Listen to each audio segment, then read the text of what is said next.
আপোনালোকে ব্ৰইলাৰ মুৰ্গীটো কেনেকৈ লোকেলৰ নিচিনা বনাব বহুত টেষ্টি হয় দেই মই আগতে এবাৰ ধনিয়া গোলমৰিচ আৰু এয়া চব পিচি থৈছোঁ মছলা তাৰপিছত ইয়াত আছে আদা নহৰু পেষ্ট আৰু ইয়াত আছে পিঁয়াজ 4টা পিঁয়াজ আছে আৰু এইখিনি মই নেমু দি চেপি থৈছিলোঁ কমচে কম আধা কেজিতকৈ বেছি আছে মাংস তেতিয়া মই ইয়াত এয়া তাৰপিছত এয়া নহৰু আদা পেষ্ট দেই লাগিব খাই চব দিয়া আছে এতিয়া গোটেইখিনি খানি মানে 10 মিনিট থ'ম বেছি সময় নথওঁ এয়া খাই বহুত টেষ্টি হয় কিন্তু 10 মিনিট মেৰিনেশ্যন কৰি থৈ দিম তেজপাতো দিম ইয়াত গোলমৰিচ দিছোঁ অলপ বেছিকৈ এনেকৈ থৈ দিছোঁ মাংসখিনি বনাম অলৰেডি তেল দি এতিয়া গোটেইখিনি মাংস দি দিম গোটেই লোকেল মুৰ্গীৰ নিচিনা লাগে খাই বিৰাট ভাল লাগে দেই কিন্তু মছলাখিনি আপোনালোকে শিলপতাত পিচিব লাগিব অপেন তেনেকৈ ফুল ষ্টিমত ভাজিম অলপ দেৰি তাৰপিছত ল' ষ্টিম কৰিম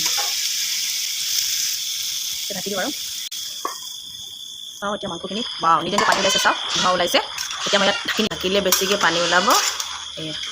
এতিয়া এনেকৈ অপেনকৈ বনাম যেতিয়ালৈকে পানী শুকায় তেল ওলাই নাযায় কেঁচা পুৰা লোকেল মুৰ্গীৰ টেষ্ট লাগে দেই খাই আলু ফ্ৰাই কৰি আছোঁ আলু নিদিওঁ বুলি ভাবিছিলোঁ কিন্তু দি দিম চাওক কমচে কম 10 মিনিট লাগিছে ভিডিঅ'টো সৰুকৈ বনাইছোঁ যে দেখুওৱা নাই অপেনকৈ বিলাহী এটাও দি দিছোঁ অপেন বনাই আছোঁ দেই মানে ঢাকি নিদিব ঢাকি দিলে আৰু পানী হৈ যাব এৰা শুকাই একেবাৰে তেল ওলাব লাগিব ইয়াৰ পৰা তেতিয়াহে মাংস ভাজা হ'ব এতিয়া মাংস ভাজিবলৈ বহুত সময় আছে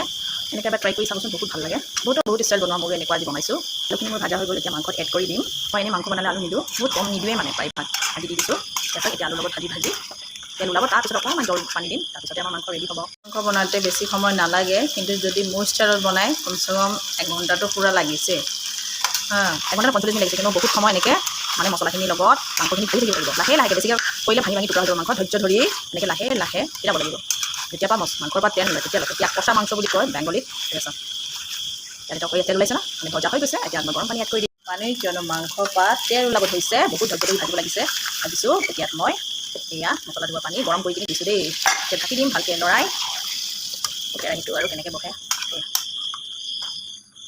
এতিয়া মই চাওঁ মোৰ চিকেন কেনেকৈ আছে চাওঁ আৰু পানী নিদিওঁ আৰু অকণমান শুকাই দিম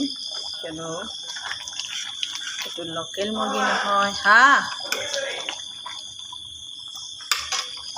তো এয়া মোৰ মাংস ৰেডি হৈ গ'ল আৰু নুশুকাওঁ মানুহজনে কৈছে আৰু নুশুকাবা এয়া ভাত কেনেকৈ খাম তো এনেকৈ ট্ৰাই কৰি চাব আপোনালোকে আজিলৈ আহোঁ টাটা বাই বাই